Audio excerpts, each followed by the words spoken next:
Hello friends, मेरे channel में आपका स्वागत है। आज हम एक फूल की चाह कविता के बारे में जानेंगे। इसके कविकार सियाराम शरण गुप्त जी हैं। सियाराम शरण गुप्त का जन्म सन 1895 ईस्वी में उत्तर प्रदेश के झांसी जिले के चिरगांव नामक स्थान में हुआ था। ये राष्ट्रकवि मैथिली शरण गुप्त के छोटे भाई हैं। घर पर ही इन्होंने संस्कृत, अंग्रेजी और बंगला आदि भाषाओं का ज्ञान प्राप्त किया। इन्होंने अपनी कविताओं में सामाजिक बुराइयों का करारी चोट की है। इनकी रचनाओं में सत्य, अहिंसा, करुणा, विश्व बंधुत्व तथा गांधीवादी विचारधारा की छाप स्पष्ट दिखाई देती है। इन्होंने कथात्मक, भावनात्मक और विचारात्मक सभी प्रकार की कविताओं का प्रणयन किया है। सियाराम जी शरण जी की भाषा अत्यंत सरल है। इन्होंने काव्य रचना के साथ साथ गद्य रचनाएं भी की है। सन 1963 में इनका स्वर्गवास हो गया। कविता का परिचय। एक फूल की चाह कविता में गुप्त जी ने समाज के अछूत माने जाने वाले एक व्यक्ति का व्यथा का चित्रण किया है, जो अपनी बीमार लड़की की इच्छानुसार देवी के मंदिर में एक फूल लाने पहुंच जाता है। वहां पहुंचकर प्रसाद चढ़ाता है, पर फूल लाने की जल्दी में प्रसाद लेना भूल जाता है। तभी लोग उसे पहचान लेते हैं तथा एक अछूत को मंदिर में प्रवेश करने की धृष्टता के लिए उसे पीटते हैं। उसके हाथ से फूल गिर जाता है। उसे जीवन भर इसी बात का पश्चाताप रहता है कि वो अपनी बेटी की अंतिम इच्छा भी पूरी ना कर सका तथा उसे माँ के प्रसाद का एक फूल भी लाकर नहीं दे सका। बहुत रोकता था सुखिया को, ना जाने खेलने को बाहर, नहीं खेलना रुकता उसका, नहीं ठहरती वो पल भर। मेरा हृदय काँप उठता था, बाहर गई निहार उसे, यही मनाता कि बचा लूँ किसी भांति इसी बार उसे। भीतर जो डर रहा छिपाए, हाय वही बाहर आया। एक दिवस सुखिया के तन को ताप्त तप्त मैंने पाया। इस पंक्ति का भावार्थ ये है कि सुखिया का पिता उसे बार बार खेलने ना जाने का आग्रह करता था, पर वो उसका कहना नहीं मानती थी और एक पल के लिए भी वो घर में नहीं ठहरती थी और बाहर जाकर खेलती रहती थी। सुखिया का पिता उसे बाहर खेलता देखकर कांप उठता था, क्योंकि बाहर महामारी फैली हुई थी। वह बार बार यही सोचता कि अपनी बेटी को उस महामारी की चपेट से किस प्रकार बचा सकूं। सुखिया के पिता के मन में महामारी को लेकर जो भय व्याप्त था, उसने अपने हृदय में जो डर छिपा रखा था, एक दिन वो बाहर आया। अर्थात एक दिन उसने अपनी बेटी के शरीर को बुखार से गर्म पाया। ज्वर में विवहल हो बोली वो, क्या जानूं किस डर से डर, मुझको देवी के प्रसाद का एक फूल ही दो लाकर। क्रमशः कंठ क्षीण हो आया, शिथिल हुए अवयव सारे। बैठा था नव नव उपाय का, चिंता में मैं मन मारे। जान सका ना प्रभात सजग से, हुई अलस कब दोपहरी। स्वर्ण घनों में कब रवि डूबा, कब लौटी संध्या गहरी। इस पंक्ति का भावार्थ ये है कि सुखिया के पिता ने एक दिन अपनी बेटी को ज्वर से पीड़ित पाया। उसकी बेटी ज्वर से बेचैन थी। तभी ना जाने उसने क्या सोचकर, किस डर से डर डर कर कहा कि मुझे देवी माँ के प्रसाद का एक फूल लाकर दो। उसकी बेटी के ज्वर से ग्रसित होने के कारण उसका स्वर्ण क्षीण हो गया तथा शरीर के अंग भी ढीले अथवा कमज़ोर होने लगे। अर्थात उसके शरीर के प्रत्येक अंग में दुर्बलता आने लगी थी। उसका पिता चिंतित होकर नए नए उपायों के बारे में सोच रहा था कि किस प्रकार अपनी बेटी को उस महामारी से बचाए। इसी चिंता के कारण उसे पता ही नहीं चला कि कब सूर्योदय हुआ, हलचल से भरी सुबह हुई, कब आलस्य से भरी दोपहर हो गई, कब घनी संध्या हो गई तथा कब सूर्य सुनहरे रंग के बादलों में छिप गया। सभी और दिखलाई दी बस अंधकार की ही छाया। छोटी सी बच्ची को ग्रसने कितना बड़ा तिमिर आया। ऊपर विस्तृत महाकाश में जलते से अंगारों से झुलसी सी जाती थी आंखें जगमग जगते तारों से। देख रहा था जैसे सुस्थिर हो, नहीं बैठती थी क्षण भर। हाय वही चुपचाप पड़ी थी अटल शांति सी धारण कर।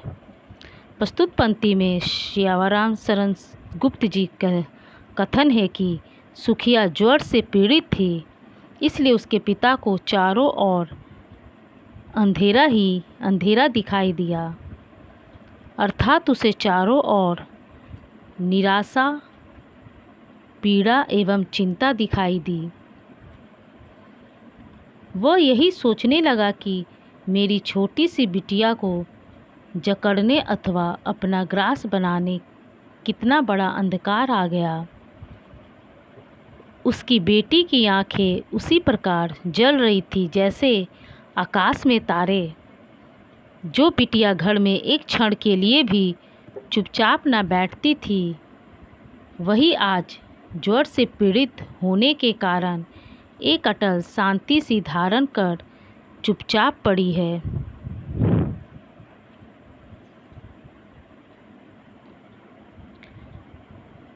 सुनना यही चाहता था मैं, उसे स्वयं ही उकसा कर, मुझको देवी के प्रसाद का एक फूल ही दो लाकर।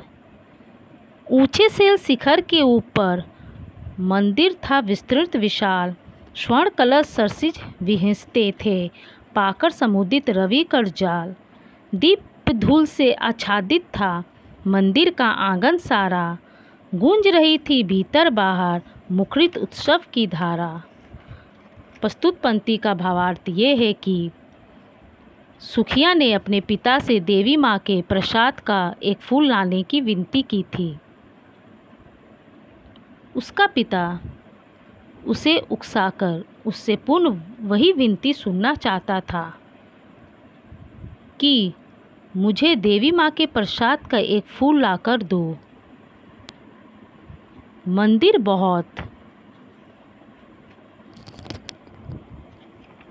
विशाल था, जो एक पर्वत की चोटी पर स्थित था।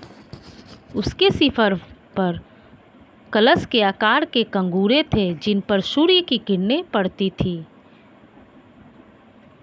मंदिर में धूप दीप का वातावरण व्याप्त था, अर्थात मंदिर के आंगन में धूप दीप की सुगंध आ रही थी तथा बाहर भीतर एक उत्सव की धारा मुखरित हो रही थी। भाव यह है कि मंदिर में उत्सव जैसा माहौल था तथा धूप दीप उसकी शोभा को बढ़ा रहे थे। भक्त वृंद सब मधुर कंठ से गाते थे सब भक्ति मुद में, पतित तारिणी पाप हारिणी माता तेरी जय जय जय। पतित तारिणी तेरी जय जय मेरे मुख से भी निकला, बिना बड़े ही मैं आगे को जाने किस बल से ठिकला। मेरे द्वीप फूल लेकर वे अम्बा को अर्पित करके दिया पुजारी ने प्रसाद जब आगे को अंजलि भर के। भावार्थ यह है कि मंदिर में एकत्रित भक्तों का समूह अत्यंत मधुर कंठ से भक्ति भाव के साथ प्रसन्न होकर पतित तारिणी पाप हारिणी कह कर देवी माँ की जय जयकार कर रहे थे। सुखिया के पिता के मुख से भी वैसा ही स्वर निकला, अर्थात उसने मंदिर में जय जयकार करने वाले भक्तों के स्वर में स्वर मिलाकर पतित तारिणी कहकर देवी माँ का जय जयकार किया। तभी न जाने किस बल से वो आगे को धकेला गया। उसने देवी माँ के दीपक और पुष्प अर्पित किए। तभी पुजारी ने अंजलि भर के उसे प्रसाद दिया। भूल गया उसका लेना झट परम लाभ सा पाकर में, सोचा बेटी को माँ के ये पुण्य पुष्प दूं जाकर में। सिंहपोर तक भी आंगन से नहीं पहुँचने में पाया, सहसा ये सुन पड़ा कि कैसे ये अछूत भीतर आया। पकड़ो देखो भाग न जाए, बना धूर्त है ये कैसा, साफ स्वच्छ परिधान किए है, भले मनुष्यों के जैसा।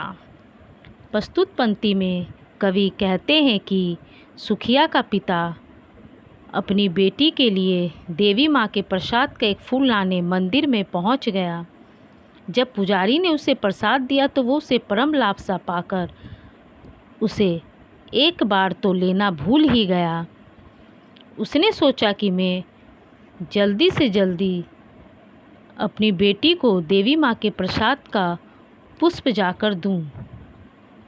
वो मंदिर के मुख्य द्वार तक भी ना पहुँच पाया था कि लोगों ने उसे पहचान लिया और उसे लोगों का स्वर सुनाई पड़ा।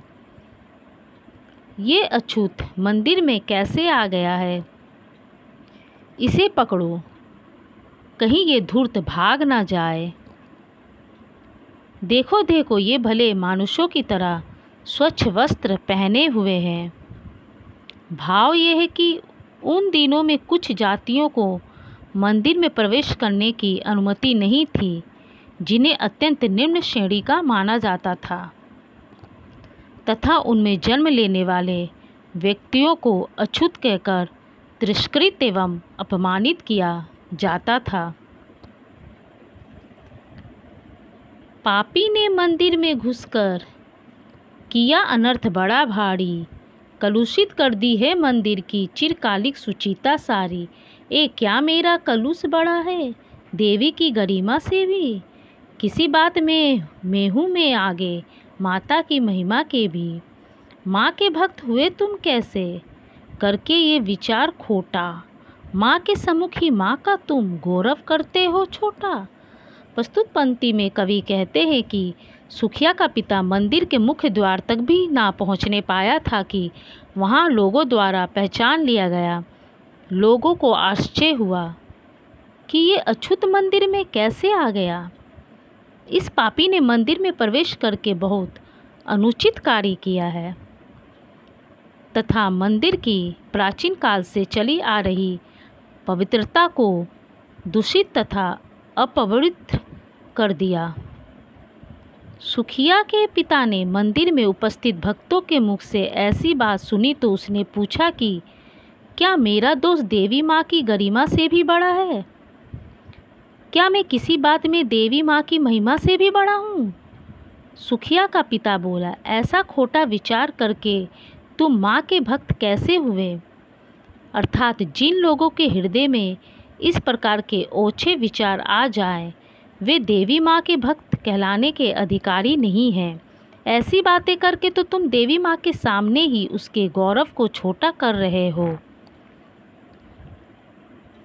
कुछ न सुना भक्तों ने झट से मुझे घेर कर पकड़ लिया, मार मार कर मुँह के घुस्से धम से नीचे गिरा दिया। मेरे हाथों से प्रसाद भी बिखर गया, हा सबका सब। हाय अभागी बेटी, तुझ तक कैसे पहुंच सके ये अब। अंतिम बार गोद में बेटी तुझको ले ना सका मैं, हा एक फूल माँ के प्रसाद का तुझको दे ना सका मैं, हा। प्रस्तुत पंक्ति में कवि कहते हैं कि जब मंदिर में उपस्थित भक्तों ने सुखिया के पिता को पहचान लिया कि ये अछूत मंदिर में कैसे घुस आया, तो उन्होंने सुखिया के पिता की एक भी बात ना सुनी और उसे घेर कर पकड़ लिया। उस पर मुक्को घूंसों का प्रहार करना प्रारंभ कर दिया तथा उसे नीचे गिरा दिया। नीचे गिरने पर उसके हाथों का सारा प्रसाद भी नीचे बिखर गया। सुखिया का पिता मन ही मन दुखी होकर सोचने लगा कि वो अपनी अभागी बेटी के लिए देवी माँ के प्रसाद का एक फूल भी उसे ना दे सका। वो व्यथित होकर मन ही मन कहने लगा कि बेटी, अब ये प्रसाद तुझ तक नहीं पहुँच सकेगा। मैं अंतिम बार तुझे अपनी गोद में भी नहीं ले सका और तेरी अंतिम इच्छा भी पूरी नहीं कर सका। तुझे देवी माँ के प्रसाद का एक फूल भी लाकर ना दे सका।